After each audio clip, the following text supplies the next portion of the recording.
Waalaikumsalam warahmatullahi wabarakatuh. Ya Bapak, sebelumnya perkenalkan saya Adelia Agustin, mahasiswa semester 7 dari Prodi BK. Di sini saya dan rekan-rekan izin mewawancarai Bapak untuk seputar usaha Bapak, yaitu jualan soto, Pak. Sebelumnya kalau boleh tahu namanya siapa Bapak? Nama Bapak Muhammad Kusumarat Maja. Oke, Pak. Untuk usianya Pak? Untuk usia sekitar kurang lebih 49 tahun ya. Oke, Pak. Nah, untuk jenis usahanya itu Pak? Untuk jenis usahanya kami ada berbagai macam jenis ya. Pertama berupa sembako, kelontongan, kemudian usaha sampingan yang kami jalankan di sini ya sambilan berdagang lauk pauk, soto dan lain sebagainya ya, es, jus dan lain sebagainya. Ya. Kalau untuk tahun berdirinya sendiri siapa Pak? Tahun berdiri ini dimulai dari 2007 semenjak kosan kita ini dimulai dibangun. Oh, udah lama berarti ya Pak? Dari 2007 ya.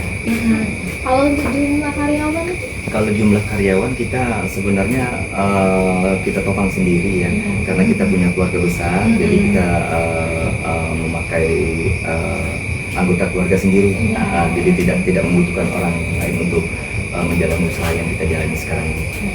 Pak. Kalau biasanya untuk promosi itu lewat mana Pak? Kalau promosi ya dari media sosial juga ada, ya itulah.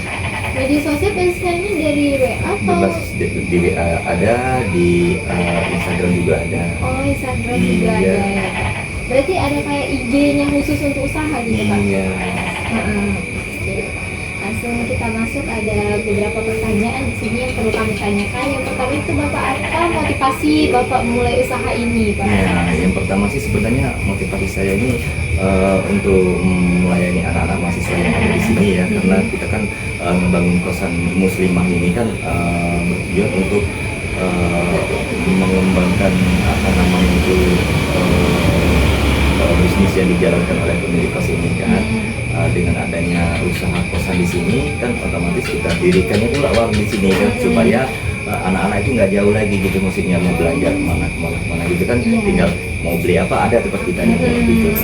Usaha jauh keluar. Iya.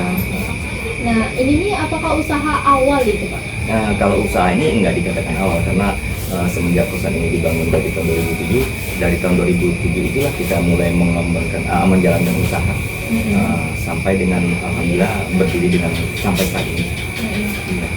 Maksudnya tuh selain usaha ini Bapak ada lagi usaha di luar atau enggak? Kalau usaha di luar saya nggak, untuk sementara ini belum ada ya, karena pekerjaan saya kan semata-mata kan mengurus kos-kosan yang ada di sini ya. Gitu.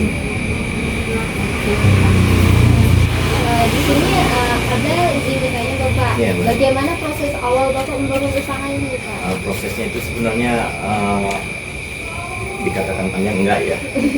Langkah pertama itu kan karena di sini adanya mahasiswa, ya, adanya kos-kosan, jadi tergeraklah ide untuk menjalankan usaha, ya namanya usaha dagang, dimulai dari pembelian apa namanya itu barang-barang sembako, kemudian kelontongan.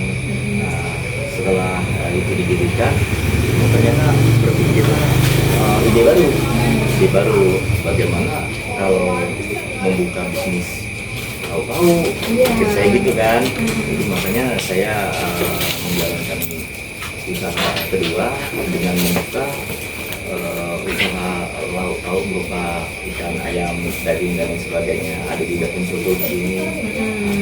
Itu dimulai dari tahun 2008 usaha yang dijalankan waktu itu. Kalau untuk sembakonya ya sudah dimulai dari tahun 2007 ya. Satu tahun setelah sembako itu berjalan, barulah tercipta ide untuk membuka usaha lauk pauk sekarang ini ya. Nah, berarti itu udah berapa lama berdirinya Pak? Dari 2008? Sekitar kurang lebih 17 tahun ya. Oh iya. Iya, Benar. 17 tahun. Nah, untuk modal usahanya itu bagaimana, modal usaha pertama kali diperoleh? Iya, kalau modal usaha pertama kali diperoleh itu dengan menggunakan dana pribadi, karena kita kan ada semacam boleh dikatakan uang tabungan. Jadi sedikit demi sedikit memulai membuka usaha, lama kelamaan kan menjadi seperti yang kita lihat sekarang ini. Iya. Dari yang besar ya. Alhamdulillah.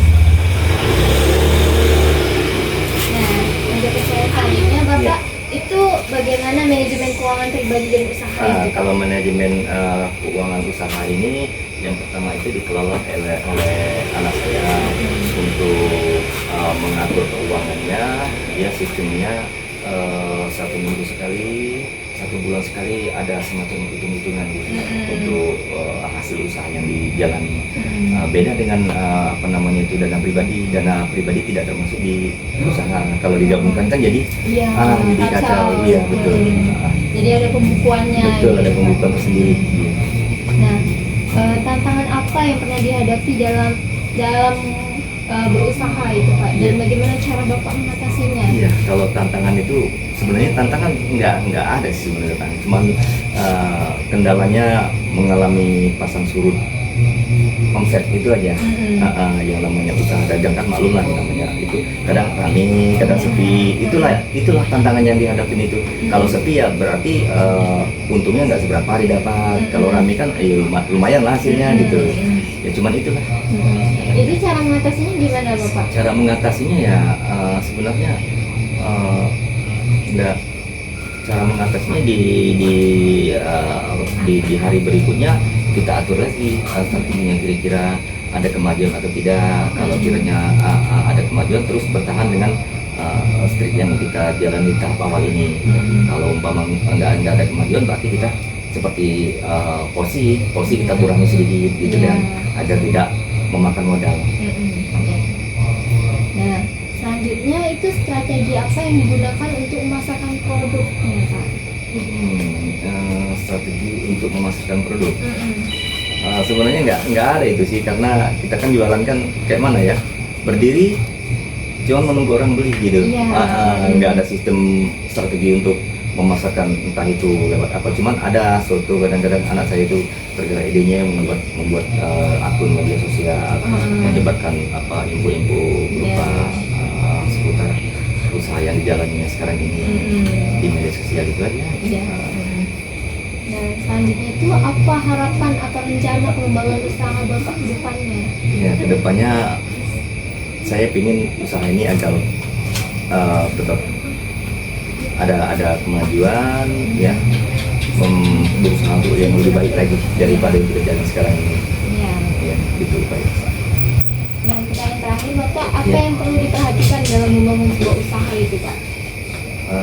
Yang pertama sekali ya seperti barang-barang dagangan yang perlu diperhatikan itu yang mana yang bisa bertahan kita jual dalam waktu jangka panjang.